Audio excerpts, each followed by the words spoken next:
Good afternoon, ladies and gentlemen. Thank you for joining us for today's headline online masterclass featuring a very special guest, Dr. Simon Hill from Leicester Castle Business School at De Montfort University.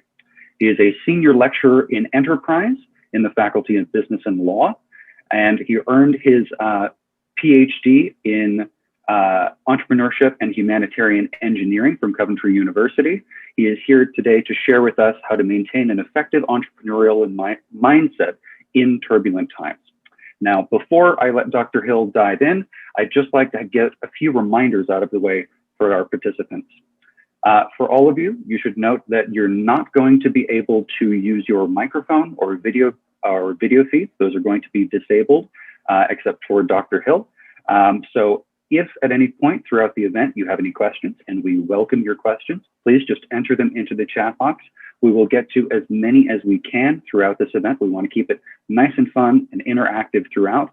So we do welcome your questions. If you have questions about your own business, if you're thinking of starting a business, or if you know someone who has a small business and is struggling perhaps in today's environment, we really do welcome your questions throughout, and we will get to as many as we can in our hour together today.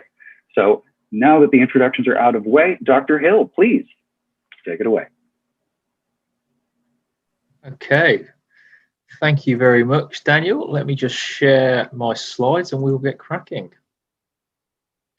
Okay, so firstly, thank you very much for allowing me to talk with you today. It's been a long time since I was with you in Manila or wherever you are around the world right now. In fact, as I went to get a cup of tea just now, I thought this is now the time to get the Manila mug out of the cupboard and utilize that for my cup of tea. So thank you for coming and sharing with this time for me. It's good morning from me in the UK and good afternoon, I guess, for you guys out in the Philippines. And as Daniel said, I'm here to share with you some ideas around maintaining an effective entrepreneurial mindset in turbulent times. The last 12 months have been probably the strangest that any of us can really remember. Certainly for our relatives, the older generations that we know, they will no doubt be referencing things like various wars, various political uprisings and whatnot that have gone on in their lifetimes. For the younger generations, and I still to an extent class myself in the younger generation, this pandemic has been a significant marker on my life, and for sure I will remember it in the future. But hopefully remember it for the right reasons. Remember it for the reasons of change and things that we did differently as humanity, as an individual, as groups, teams, friends, family, etc.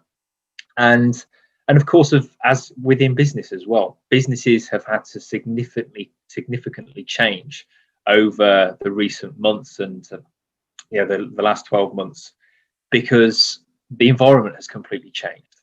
Supply chains have completely broken down. Customers that were there before are no longer there, or are locked up at home and simply cannot get to your physical location, if that's the type of business you run. And so whilst today is not necessarily a business masterclass, it's not necessarily about discussing specific business issues, it's more about what's going on up here, because this, our heads, our mindsets are the fundamental thing that makes us act the way that we act, make decisions the way that we do, and makes us feel the way that we do, whether that's feeling happy or whether that's feeling sad, whether that's feeling excited, positive, or whether that's pessimistic and feeling like you can't keep going. That is all going on between here. And I know that makes it sound very simple, but I truly believe that there are ways of mastering what's going on in our heads so that we can take charge of our lives, and the things that we do on a day-to-day basis, and obviously how that then affects your entrepreneurial nature in terms of starting up businesses, continuing businesses, growing businesses, finding new customers, and doing things differently over the time. So let's get cracking. And as Daniel mentioned, if there are any questions as we progress through, please do feel free to put them into the chat, and we'll try and get to as many of those as possible. Okay. So let's move forward. He says, there we go. Okay, so coming up. So firstly, I'll give you a brief introduction to myself, and then I'd like to get some participant information. I'd like to get some participation from you guys. So whilst you may not be able to put your cameras on or your microphones on, I'd still like to hear who you are, what you're doing right now, and kind of ask a couple of questions. So we'll ask those in a few slides' time. We'll talk about what is entrepreneurial mindset, because entrepreneurial mindset for me is far more than just business. It's very easy to kind of think entrepreneur, business, and those two things are completely interconnected or one in the same thing. But I think entrepreneurial mindset is much broader than that. So we'll focus on that as we get there. Habits can make us or break us. So we're going to focus on habits and decision making. We're looking at discipline and go through that. Decision making, and then that's not fair, take ownership towards the end. And of course, we'll have the traditional Q&A at the end, so we can again answer any further questions that you may have to ask me. Okay, so who am I? Now, I come from a reasonably fortunate background, I must admit. However, that doesn't necessarily mean that, certainly in my educational life, that I was gifted in any way, shape or form. So during my GCSEs, which is the kind of the entrance exams I would take at around 15 or 16 here in the UK, of the 8 or 9 exams that I took, I failed pretty much all of those. I think I did reasonably well at English for some strange reason, because that's probably one of my least favorite things. So GCSEs was one of those things that I failed at, but I got to a point where I had to retake those in order to get to university and so on and so forth. But that then took a massive step in terms of changing my perspective and the way in which I undertook things. So it's not necessarily all doom and gloom, and certainly as we find ourselves now in pandemic, yes, things right now may be tough, but that doesn't necessarily mean we can't completely change. There have been much bigger turnaround stories than just that.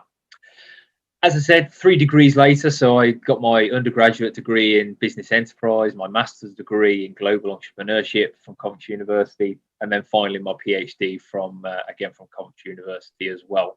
And this all from somebody that wasn't very good, I must admit, still not very good at writing English, even though it's my one and only language. It's important to kind of really remember that again, just your past does not equal your future. You can change, we can move forward, we can develop. Since then, and over the time of having my degrees, I've had 5 different businesses. Again, some have failed spectacularly. I've been fortunate enough to get some funding, lost all of that funding because the ideas that I had or the actions that I was taking were not either not good enough, were not well timed, or one of a number of other variables. But this is a big part of the learning process. Don't think that when we look at Mark Zuckerberg, Elon Musk, and any other large scale kind of super successful entrepreneur out there, don't think that they had instant success, because inevitably none of them did. They all tried things, most of which didn't work, and then at one point things changed. They stumbled upon a strategy that seemed to work, and they repeated that strategy over and over and over again until it didn't work, and then they adapted it slightly, repeated, and all of a sudden you're a billionaire. Makes it sound far easier than it actually is. But over that time, I did have some successes as well, and it's important to recognise that those successes both came with financial rewards, but also, again, that reiteration that what I was doing was developing and was learning and was making steps forward and progress. Now, as well as my business exploits and the various things that I've tried over the years, I am also an ultra endurance athlete. So that essentially means I do stupid amounts of exercise, running, cycling, swimming. I was up at 5 o'clock this morning working out before coming to you now at 8 o'clock. And so, I am very familiar with this idea of pushing through discipline to try and achieve my goals. So whatever those goals are, whether they be business-based, whether they be learning-based, whether they be physical, for me, it's a matter of understanding that these successes do not come instantly. I know that I can't run a marathon if I've no experience of running. I know I can't just go out and run a marathon. I can go and run half a mile, 1 kilometer, and progress that up. But it's again about doing the same thing repeatedly over and over and over again. And it gets boring, it gets tiring, but it's knowing when to continue and knowing that there is progress being made. It just takes far longer than anybody ever expects. And it's exactly the same again within business. And then finally, so if I wasn't busy enough, I'm also a property investor. So I invest with my wife in a number of properties and kind of run that business as well. So I'm fairly busy, but at the same time, I recognise that actually there is still far more that I could be doing. But I'm comfortable, I'm happy, and that's what all of us should really be aiming for. To be happy, to achieve the goals that we want to achieve.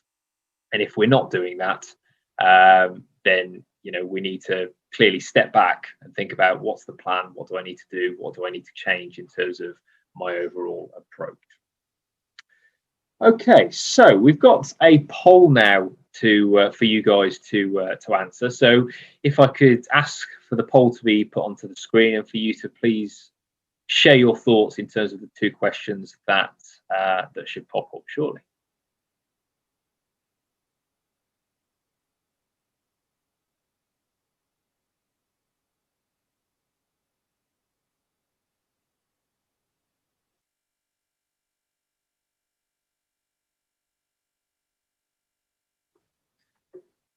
Okay, great. Some good numbers coming in. 51.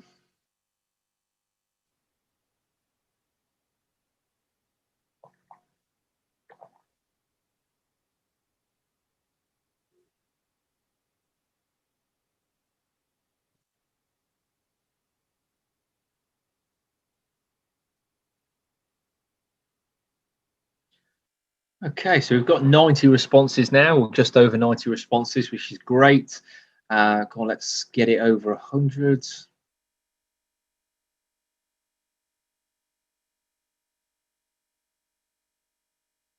Fantastic. Okay, so let's have a quick discussion about what has popped on screen. I'll share the share card. Okay, so let me just end the poll in there, and I'll share the results. Okay, so hopefully you can now see the results on your screens on this poll. So as we can see, obviously it's great to see so many students in this session, and obviously it's understandable given that this is associated with SISFU, and there's lots of SISFU paladins in the audience today, which is great. But also we've got 25% of you are employed, and 8% of you are self-employed, which is again, it's great to see. And I certainly didn't expect for lots of you to be self-employed, and self-employment, running your own business is an activity that is not for everybody. And I recognize that it may well be something that only a few people necessarily step into within the future. But that doesn't necessarily mean that an entrepreneurial mindset you can have that, but without the business. Again, those two things are not necessarily completely interlinked. They are two separate things, but at the same time, there is a connection, but they don't always necessarily have to go together. What we can also see from this this poll is that the level of effort that you are currently putting into your activities, whether that be schooling, whether that be business or self-employment or working for somebody else. And an interesting range. So the highest, we've got, of all the people that responded, 24% of you are putting in maximum effort, which is really interesting, actually, given what I'm going to talk about in the next couple of slides. But I think it'll be interesting to see. Let's just remember that 24% of putting the maximum effort, and we'll step back to that in a few slides' time when we get towards the end. Okay, well, thank you very much for that. It's great to, again, see where you currently are in terms of your effort mindset, and also for your, again, knowing your segmentation and what you're doing currently. Okay, so let's move forward then. Right, so hopefully some of you will recognize this image. What you will also recognize from some of the other images within my presentation is that there is a very clear movie connection here. So this, I can't remember the exact name for this word puzzle, but it features within the film, the Da Vinci Code, if any of you have seen that Dan Brown adaptation into the Tom Hanks film. Great film if you've not seen it. But this is, for me, just a kind of a perfect visual representation of what an entrepreneurial mindset almost looks like if it was in a physical form. So there are multiple combinations. You have different, as you twist these puzzles around, you obviously change the letters and the combinations of those letters. Now, this is a visual representation, but let's move on to something with a little bit more self-explanation. So there are multiple characteristics that establish an entrepreneurial mindset, and I've listed some of them on the screen here, but certainly there are others as well that you will no doubt have heard of, but at the same time I didn't necessarily want to kind of go into everything today because that's a much longer presentation. So some of the things we've got here on this slide, we've got things like perseverance, risk-taking, decisiveness, tolerance to ambiguity. Those are all characteristics that, dependent on where we stand in terms of, is my perseverance a 1 or is it a 5? Is my risk-taking a 1 or a 5? Or somewhere in between. Dependent on where we sit currently, because this can change on a fairly regular basis, as well, makes our heads and our mindsets entrepreneurial or not. So, for example, if my perseverance was a 5, my risk-taking was a 4, and my decisiveness was a 3, just to take those first 3 categories, would that necessarily make me entrepreneurial? And I would argue, potentially. And in the same way, if your perseverance was a 2, your risk-taking was a 3, and your decisiveness was a 4, would that make me entrepreneurial? Again, I would argue, potentially. There is no wrong or right answer for where we should be in terms of being super entrepreneurial or not very entrepreneurial at all. It is all a combination of all of these characteristics mixed across all of the key areas. So looking at perseverance, looking at risk-taking, looking at decisiveness, a combination of 2, 5, 3 or 4, 2, 5 will make a slightly different person. if you look at all of the stereotypical entrepreneurs that you know, they will not all have the same level of perseverance. They will not all have the same level of risk taking. But as with the combination that I showed you on the previous slide, there is more than just one answer to that puzzle. There is more than one answer to being a successful entrepreneur. Tolerance to ambiguity is one I'll pick up on, because it's, again, something that is often misunderstood. And that is, ultimately, your ability to deal with stress. And of course, in this modern COVID time, where some of us are in lockdown scenarios and we're unable to leave our homes, as you can probably tell, I'm currently in my own home now. My wife is upstairs with our daughters. And it's a very different way of working. But our ability to deal with that uncertainty, that ambiguity, that stress will, again, make us slightly more entrepreneurial, slightly less entrepreneurial. So if we get stressed out, frustrated, worried very easily, then yes, it will be difficult to deal with being entrepreneurial, with risk and other factors. For example, I'm in the process of buying another property at the moment, and I'm having lots of letters from solicitors and lawyers about the property and the process of buying it. But I speak to people, and people say, "How do you do that? How do you deal with that frustration of getting lending, of getting a bank to lend you, X amount of money? Doesn't it worry you?" And yes, there is a bit of fear in my head that things could go wrong. I could lose all of my money.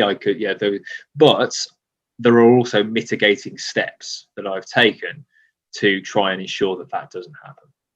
And so what you need to consider is, what's the stress in your life? What's the unknown in your life? And are you letting it control you, or are you controlling it? Because again, it is purely up here in terms of how we perceive risk. The risk is the same either way. It's the same thing for person A, for person B, but we may see it in different ways. So, for example, when I travel around the world, whenever I've come to you in the Philippines, or I've been to Hong Kong or wherever, I like to go out running, and I speak to people before I go, and some of my family members, and they say, "Oh, are you not scared? Are you not worried that you'll get lost, or that something bad will happen?" But again, it's about how you perceive that risk. For me, it's an adventure. To be able to go out, to run, to do what I love, but also to see somewhere completely different and to experience a different lifestyle and a different environment. So, it's about, again, that perception that we have in our heads. Some other elements from this list. So we've got leadership, we've got self-awareness, we've got self-efficacy. Self-efficacy being our confidence in our own ability to do something, to undertake a task. So that you may take on a task and feel confident that you can give it your best shot, or are you confident, or are you not confident at all, and therefore perhaps don't take on those additional risks, those additional opportunities. And again, that's clearly an entrepreneurial scenario there, where if you are not confident enough to take on an opportunity, then you will let that opportunity pass you by. Whereas somebody that is super entrepreneurial, may well say, "Okay, well, I'll try that." And again, that's where I find myself in. I don't take up every opportunity, because otherwise I would be crazily busy and I wouldn't have time for the other things in my life, like my family, that obviously are important. But when people say, "Oh, would you like to try this?" more often than not, I'll say, "Oh, yeah, sure, I'll try it. I'll give it a go. What have I got to lose?" I'll give you a story from when I was a student. Back, probably 10 years ago now, I guess. There was a competition, and when I was a student, and it was for a cafe that was on the campus of the university, and this competition was asking for people to come up with a new name. Sorry, not a new name. It was a new slogan for the coffee shop. And I came up with this name, this slogan, and it was something really, really bad. It wasn't a great idea at all. But I thought, I'll try it. I'll give it a go. I'll take the opportunity. And surprisingly, or to my surprise, I won the competition, and I won free coffee for a year. So every day I'd go in, I'd get my coffee, and sometimes I'd have a hot chocolate and do whatever. And I found out later on that actually I was the only person to apply for this competition. And so, that was the perfect scenario, the perfect example that, you just by taking that opportunity, by taking 5 minutes out of your day to apply for something, to type in some information, can give you significant rewards. But for most people, for 99% of people, they will simply just, they're not try. They work because they've got other things happening in their life, other things going on. Okay. So I've got a couple of questions coming through. We'll have a look at those before we move on to the next slide. So how do you manage the stress of running a business amidst the uncertainty of COVID? Do you think your physical activity helps you manage that stress?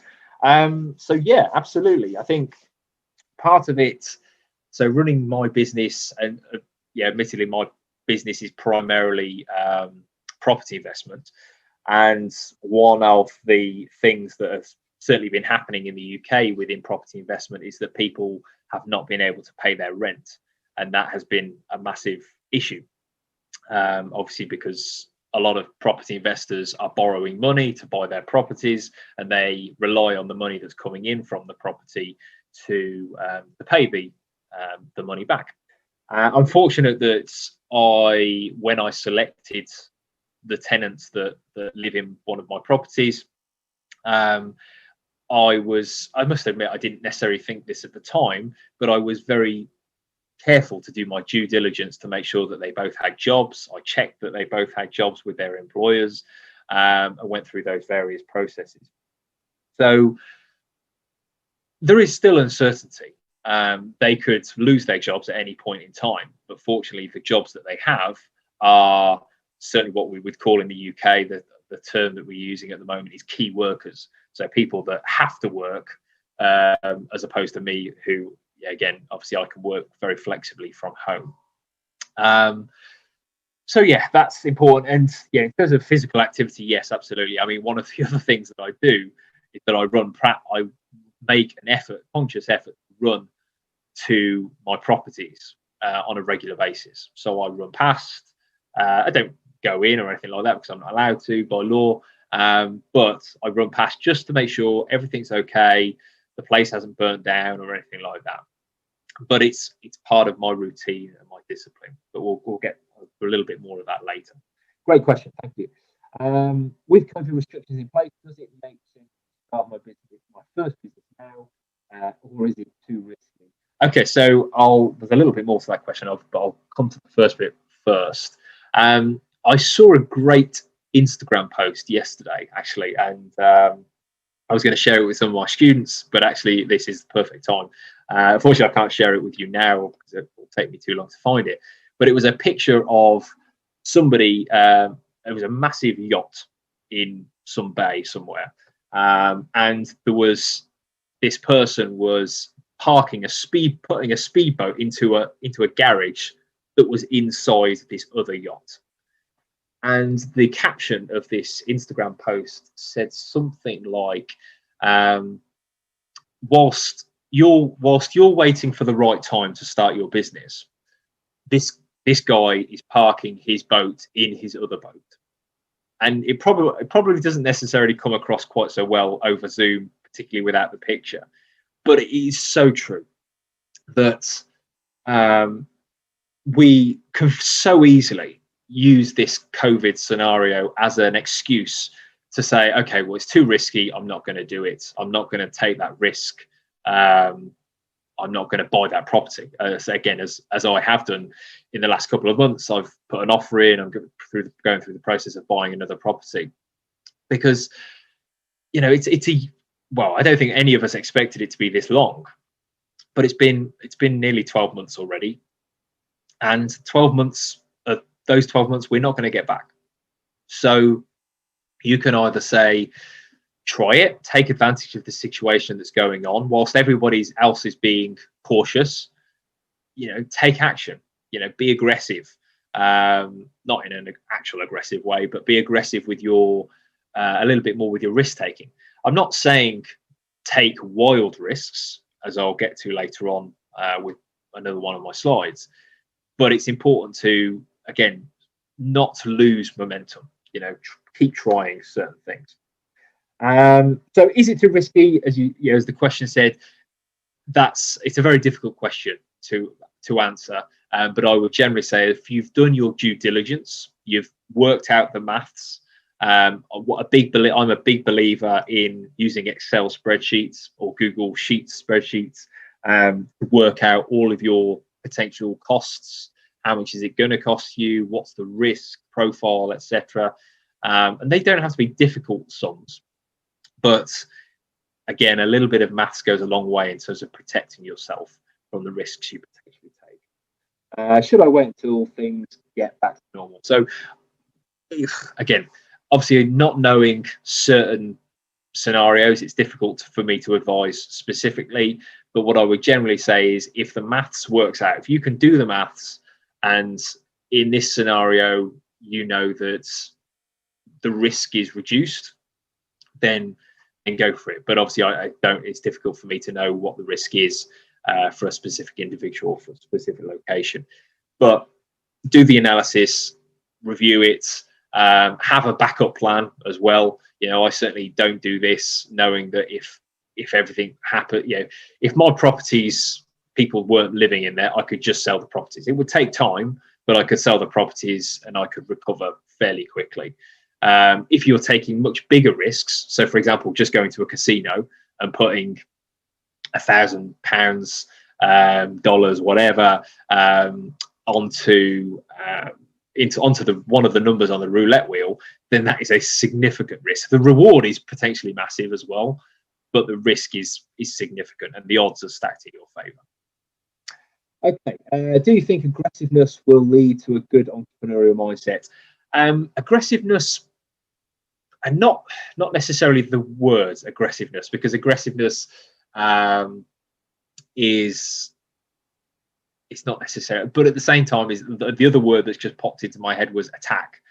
Defense versus moving forward, taking action, building momentum. And I think building momentum is a really critical factor. So whilst I might not use the word aggressive, again, because it sounds like an attack, it sounds quite violent. But the idea of building momentum, being proactive and moving forward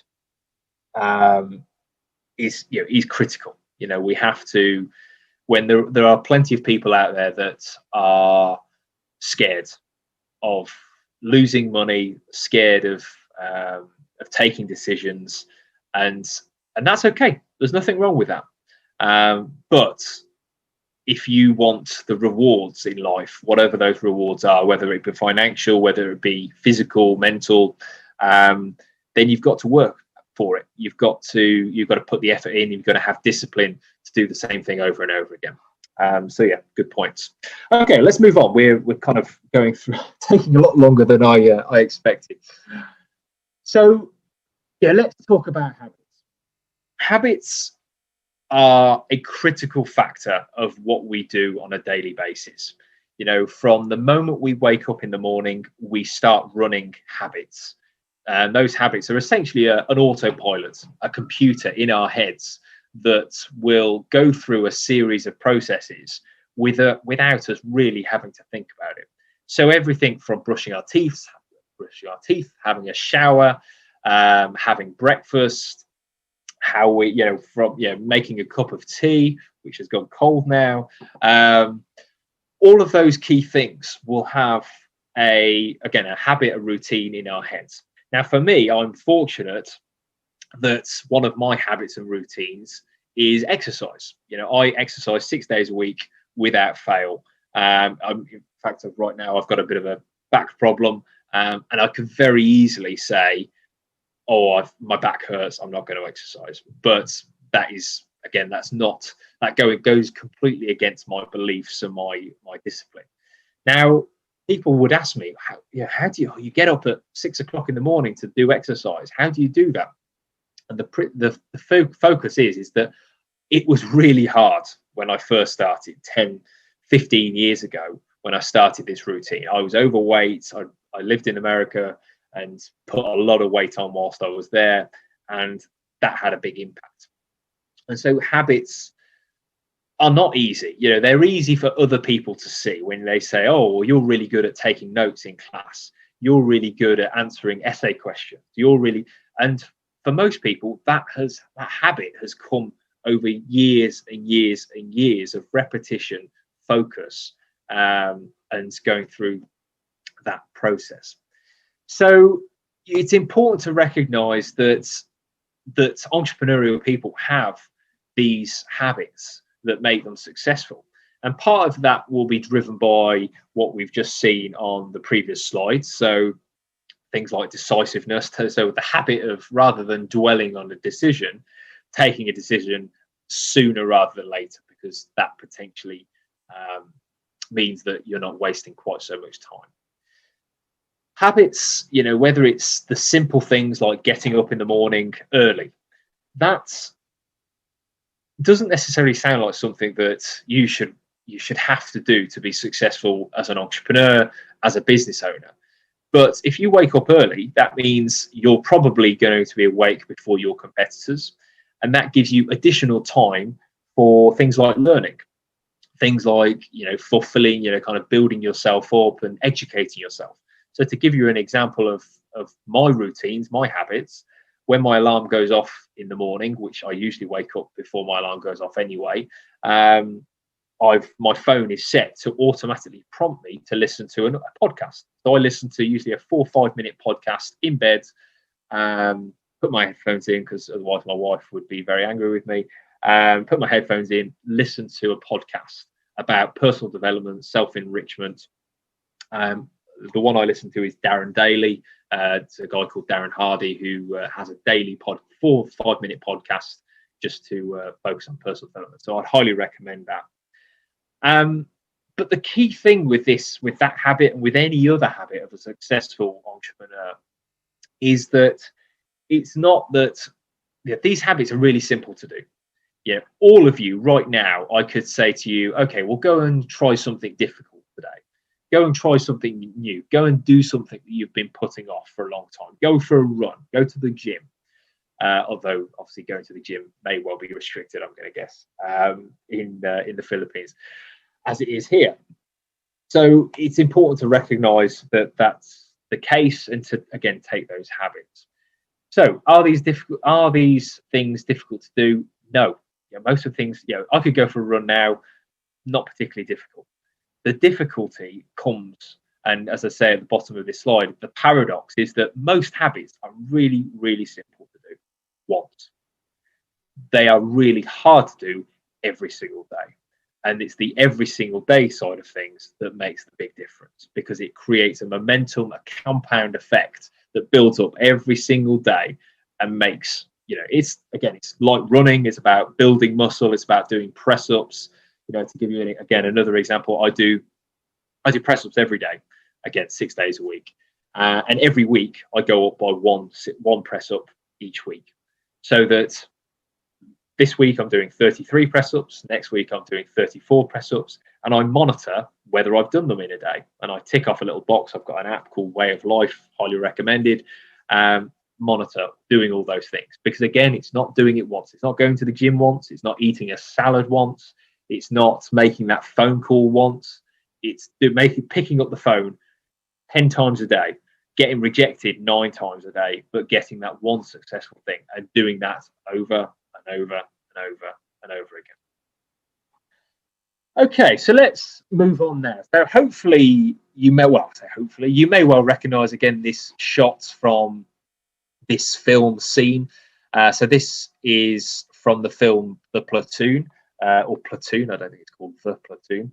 And the reason I have this is because last week when I was writing this presentation, I watched a documentary about this movie, and it turns out that this documentary was made, or this film, which won many Oscars, was filmed in the Philippines. So I thought that was kind of quite a nice serendipitous connection.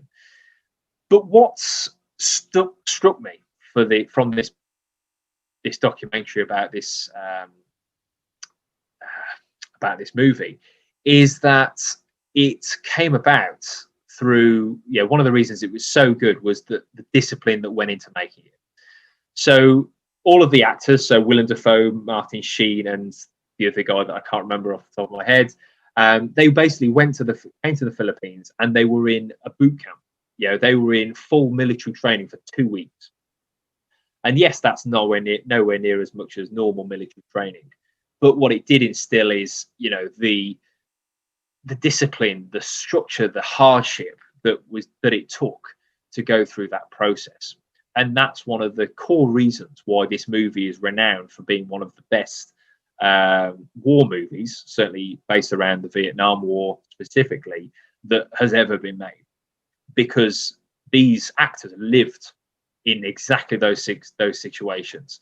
They were kicked in the face, they were shot at with blanks, admittedly, but it's about creating that discipline and that focus overall. Okay, so let's move on now to decisive engagement. Now, one of the things that you may well have noticed by now, certainly in terms of my last slide, is that I'm particularly interested in military history, but not so much the history of military, although that does interest me as well. Is the focusing on the ways of the military. So I'm very interested in things like the US Navy SEALs, reading about them. There's lots of really great books about Navy SEALs and various other military organizations around the world that really focus on different ways of working. Now, this concept of decisive engagement that we've got on this slide was termed by the US Marine Corps, and essentially focuses on this idea of getting ourselves stuck into a particular scenario. So committing to something. So in military terms, it's getting into a battle that essentially you have to win or you will lose. There's no help coming, there's no support. And in the same way, within our own kind of day-to-day experience, it's about getting stuck into something that we are committing to, and we either succeed in that or there are penalties involved. And you can put those penalties in yourself, whether it's you owe money. One of the things that I always try and do is, for me, losing money is one of the most painful things. So I'll say to people, if I don't do this, I'll give you £50. I will donate £50 to charity. Not that I mind donating money to charity, but it's a leverage on me. Now, I apologise, my slides seem to be moving forward on their own, so I apologise for that. But let's move on. So decisive engagement. If you've got an idea, if you've got something that you want to work on, get yourself embedded in that, immersed in that, and make sure that if you do back out, if you do give up, there is a penalty involved, because that will create leverage in our heads, in your heads, to really focus and to move on. Okay, so let me talk to you briefly about this image. So this image comes from a book called The Chimp Paradox by Professor Steve, I can't remember his last name now. It's on the bottom of the screen. I can't see it, unfortunately, because I've got some names in front of it. But it's a really fantastic book. I would highly recommend you check it out. What it essentially focuses on is how our brains work in terms of our decision making. And that is primarily driven, you would think, by the frontal part of our brain. And that is because it's the biggest, as you can see on the picture. And the frontal part of our brain is working on the logical decision-making processes. So thinking rationally, kind of saying, okay, well, 2 + 2 is 4, simple things. But unfortunately, most of our decisions are not driven by that part of our brain. Most of our decisions are often driven by the limbic part of the brain, which is also known as the chimp. And that's what kind of has come through evolution. And the chimp reacts emotionally. So whenever, if somebody does something to you, somebody says something to you that you don't like, and you get angry, you get upset, that's the chimp part of your brain getting emotionally driven by what they've said. Now, if the frontal part of your brain kind of takes over, which it generally tends to do later on, you start thinking more rationally about it. So you ask the question, okay, well, why did they say that? Oh, maybe they said it because maybe they're right. Maybe I did do something wrong.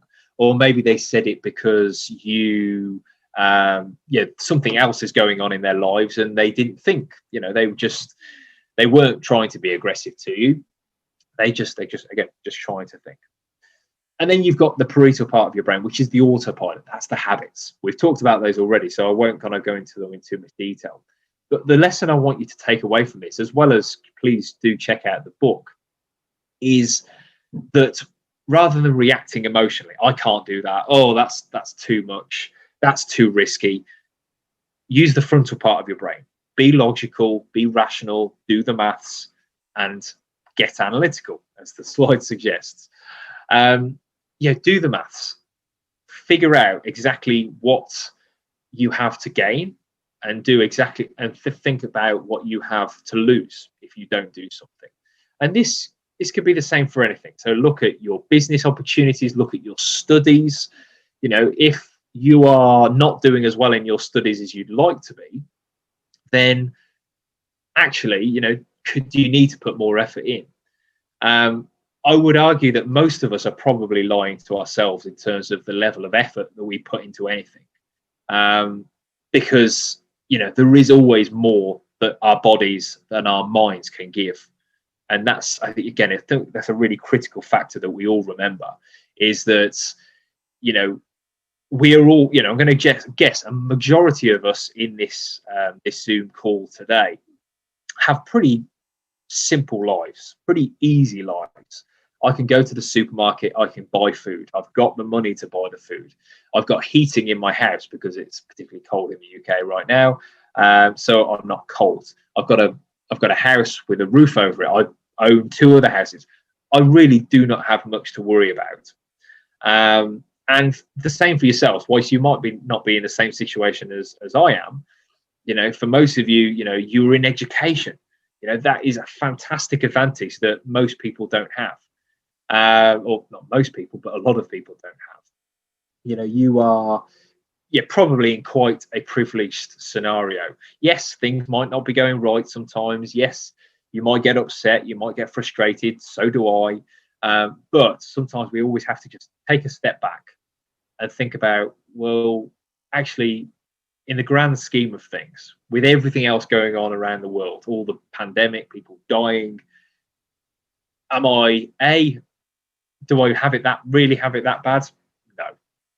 It's about focusing and moving forward.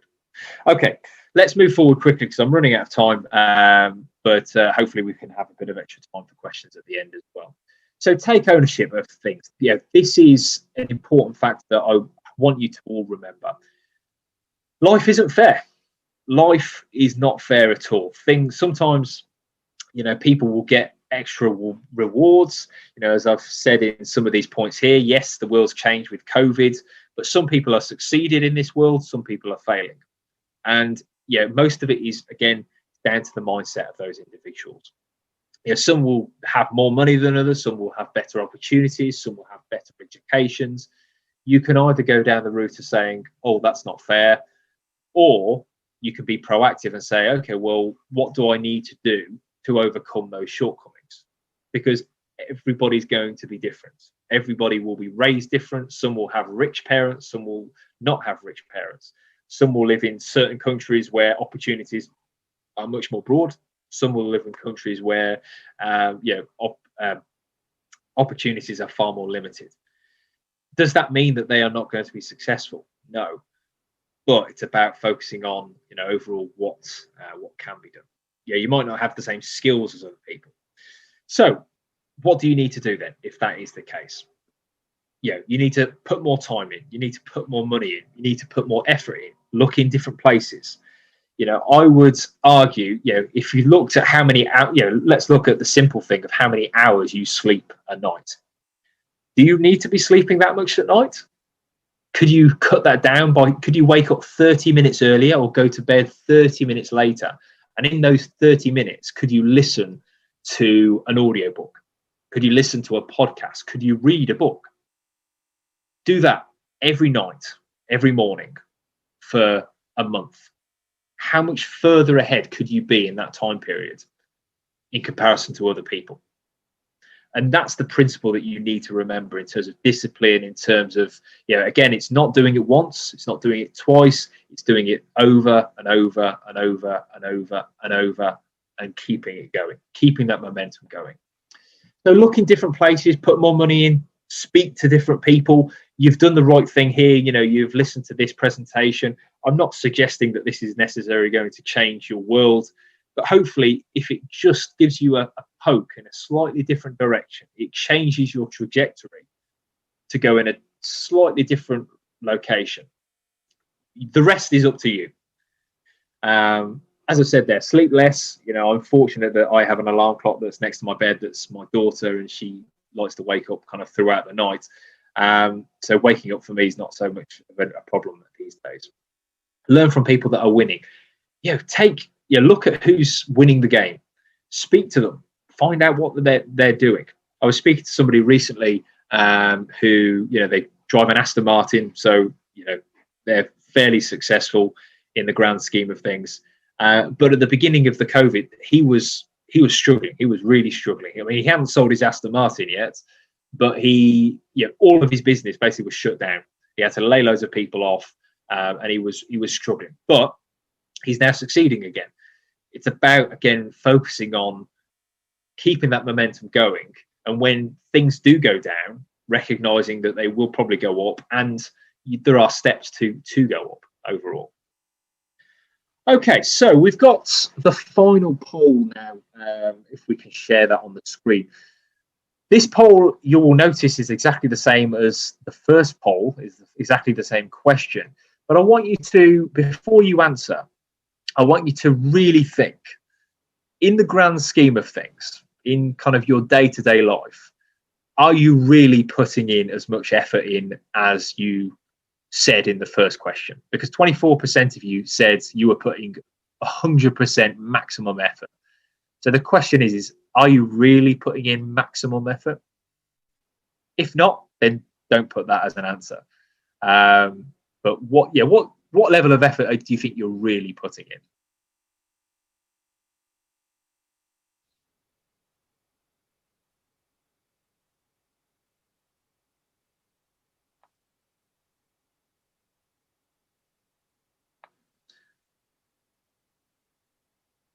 Okay, so we've got 71 answers, lots of different thoughts coming through. It's good.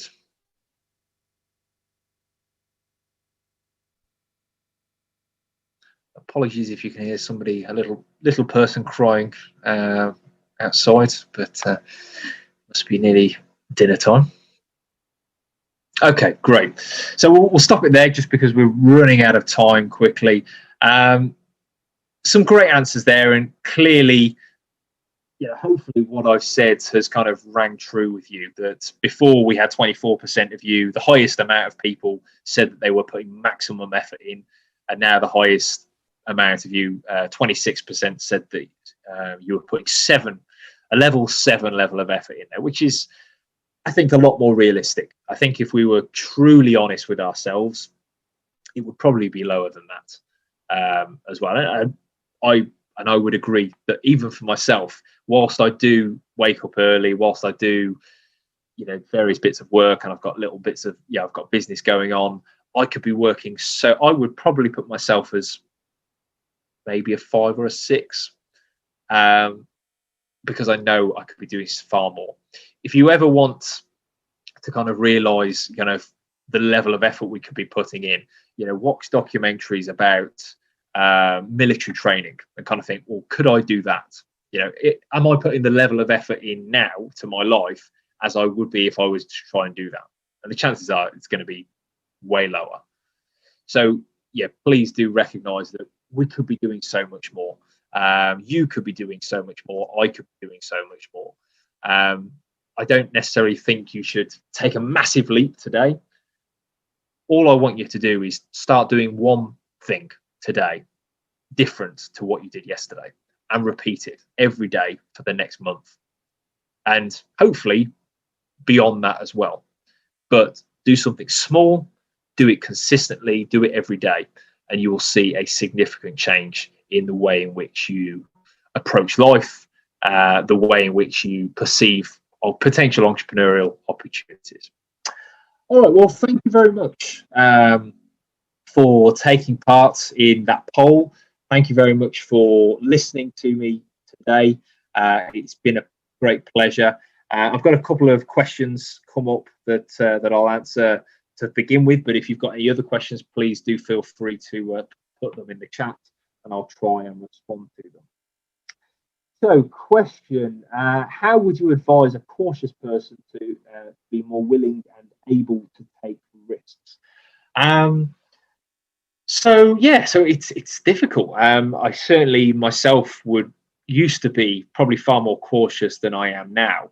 I was always very worried about what people would think of me if I did certain things, if I started a business, if I, tried different things.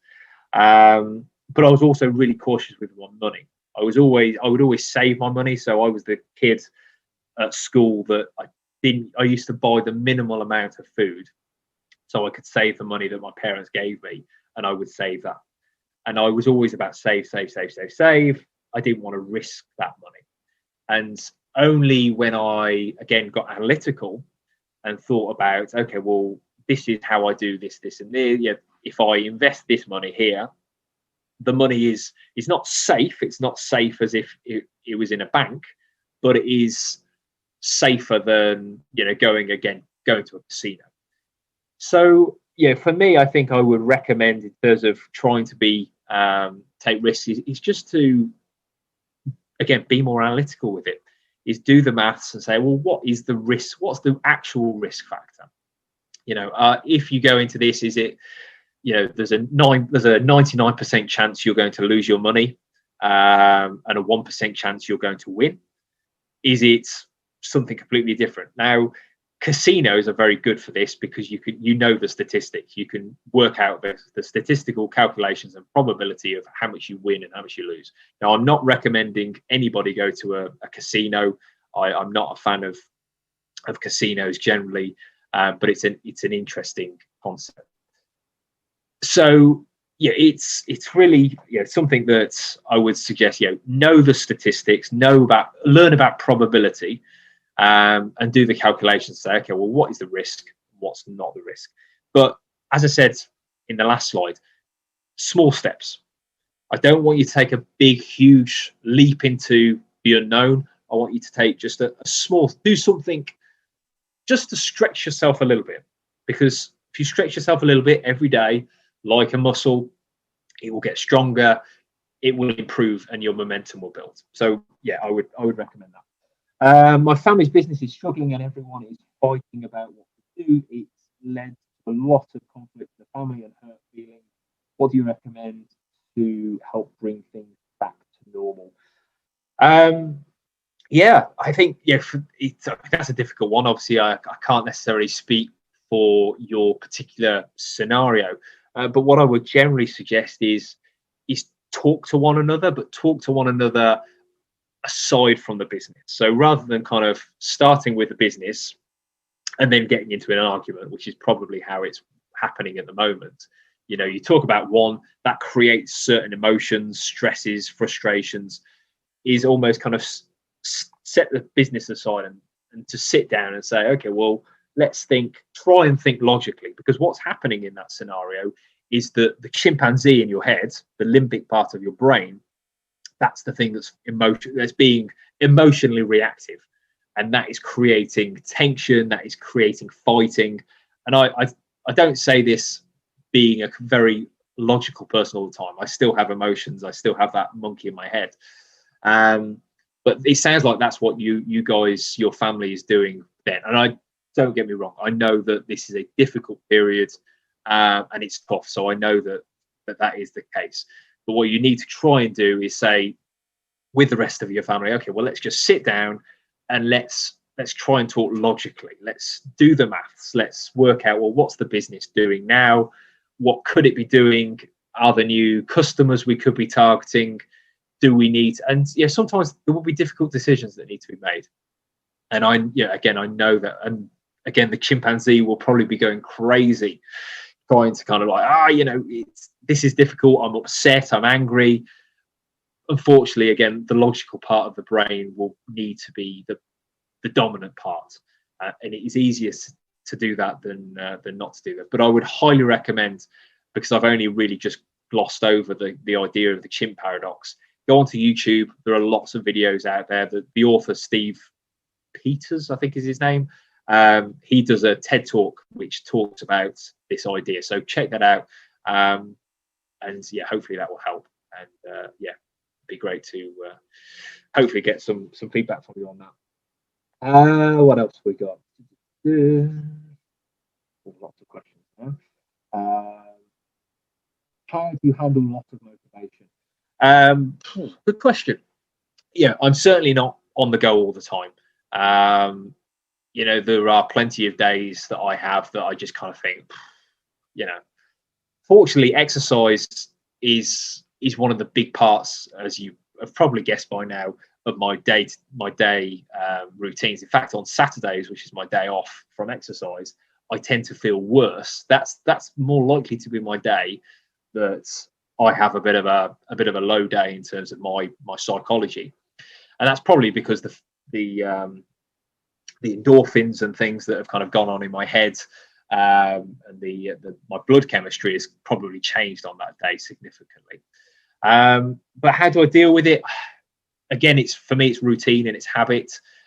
So I have, in fact, I will show you on my phone. Okay, so that is how I track my habits. You can see that. It's so as I said earlier, it's an app called Way of Life. It's free. There is an upgraded version, but there is a free version as well.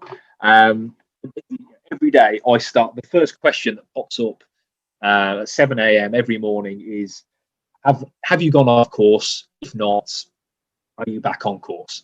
And for the last 275 days, every morning I've answered that question and said, yes, yesterday I was a bit low, or things didn't go well, or whatever the case may be, and things have changed. I track my exercise with that. I track my eating with that. I track my whether I've completed my to-do list with work.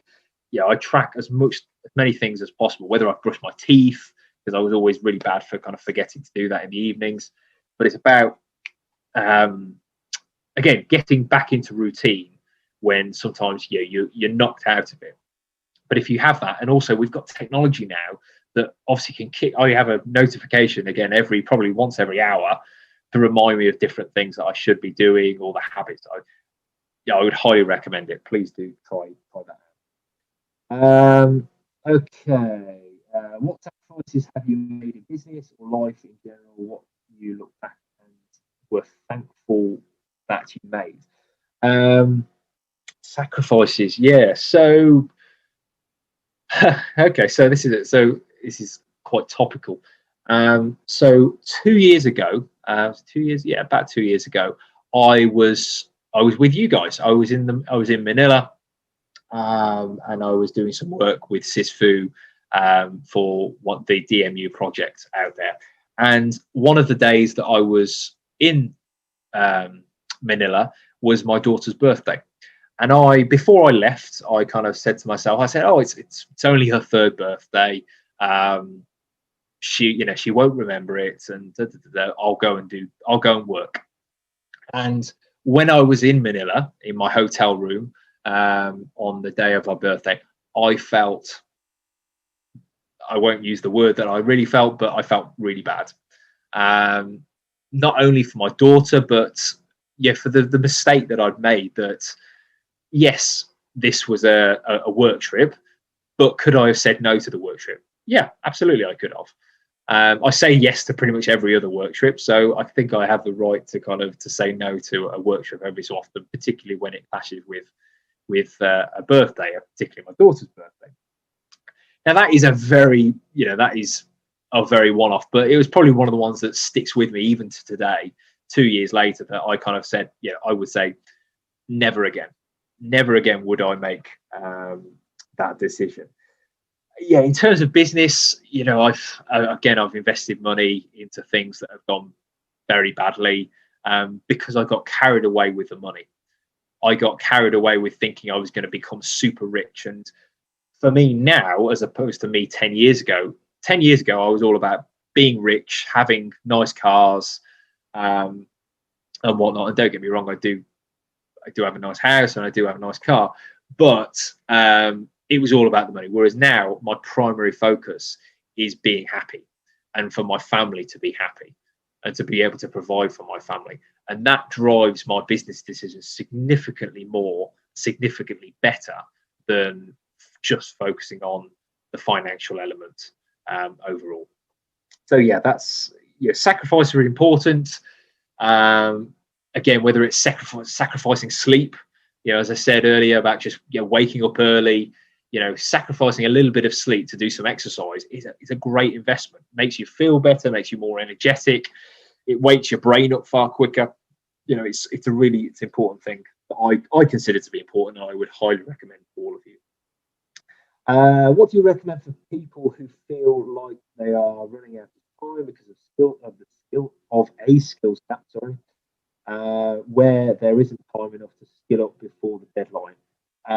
So time, that's a good one. There's always time. As I've previously mentioned, and again, I read a couple of years ago Arnold Schwarzenegger's autobiography. It's a really great read if you've not listened to it or read it. And one of the things he talks about is time. Because people always make this excuse of I've not got enough time. And this is something I completely agree with, that we've all got time. Yes, we have a finite time on this planet, however many years, hopefully that might be. But in terms of a 24-hour period, how many hours are you sleeping in that 24 hours? Is it 7? Is it 6? Is it 5? Is it 4? We can run on 4 hours of sleep a night. Yes, it will catch up with you eventually, but again, the reason it hurts so much to only have 4 hours of sleep is because we're so used to having 7 hours of sleep. So if you can again change that routine, change that habit to only having 4 hours of sleep a night. If you look at the stories about, I think, Albert Einstein, who only slept for a couple of hours a night, and he did pretty well for himself, or he was pretty smart. So these are the kind of things. So please don't use the excuse of I don't have enough time to get skills, because again, we've all got time. Whether it's traveling, having your headphones in and listening to an audiobook or a podcast, we could be learning far more efficiently than we probably do now. And again, I acknowledge I don't do it as much as I can do. But when I'm walking my dog, I'm usually listening to a podcast, learning, trying to get some kind of education.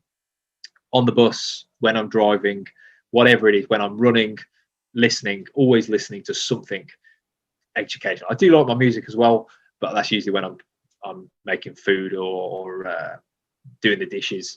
That's when I tend to listen to music. So don't use the excuse of I've not got time. Because you almost certainly do. What are good programs or exercises you can advise to keep momentum going? I track, as I said, with that app that I showed you, Just Way of Life. That for me is a really good one, because it tracks how many times you click a green button if you've done it, you click a red button if you've not done it, and you visually get that. Okay, I've got all green. I'm doing really well. What it also does is that it tracks a streak. So if as I said with the question I answer every morning, I've answered that yes for 275 times in a row. So tracking what we're doing, is and it's simple, it's basic, it really is. And that's what, again, I would love you to all take away from this. If nothing else, there's 128 of you in here. Go and download Way of Life for your phone. The free version, I think, allows you to track 3 things. So come up with 3 things that you want to do on a regular basis. You should do.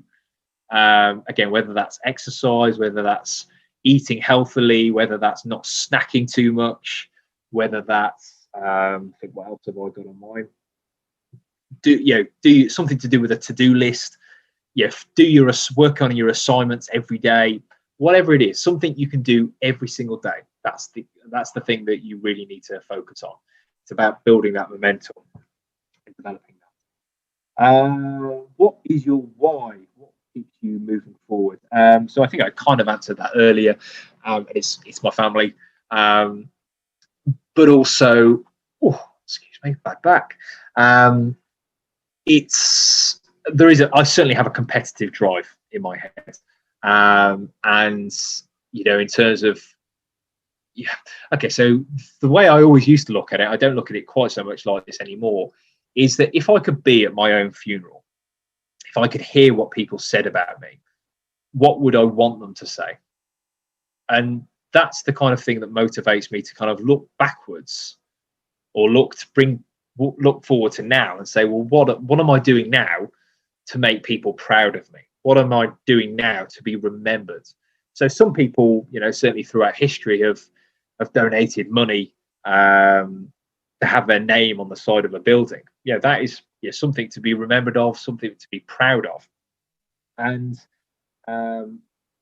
ultimately that's what I try and focus on, is kind of acknowledging that I'm not going to be here forever. But if I can provide for my family, I can provide for my daughters, and I could leave a legacy that is, he tried everything. He did, he ran marathons, he ran ultra marathons. I don't want to die and at the end of my life to regret not doing stuff. So that's why, particularly with travel, if I get an opportunity to travel, I will. Manila, great. I want to, and it's led me to working with you guys, which is fantastic.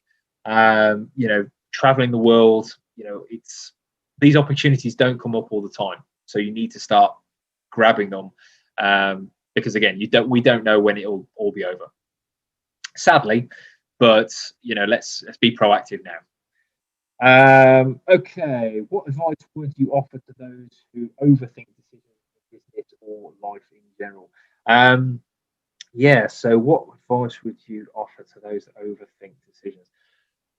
Tough one, because I overthink decisions all the time. There is no perfect kind of solution for this, but I think what I would generally recommend is, and this is what I did this with property for a long time. So I probably could have started investing in property probably 5-10 years ago, at which point I would be significantly further than I am now in terms of my progress. But I was always playing the what if game. What if this happens? What if that happens? And ultimately, you've got to try and switch that part off of your brain. Alternatively, you can think about those what ifs.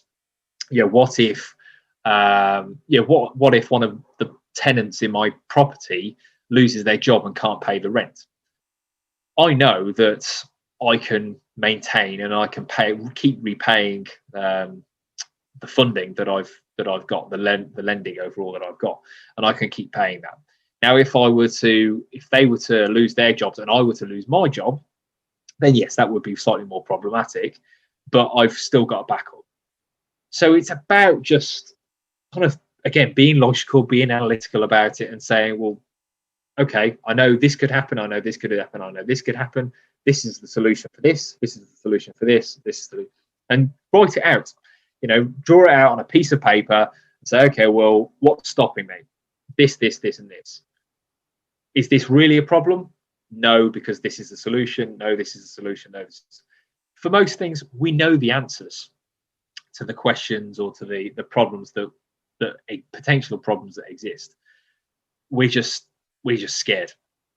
And the important thing is just to try and overcome that fear. And it's harder. I can't do it for you.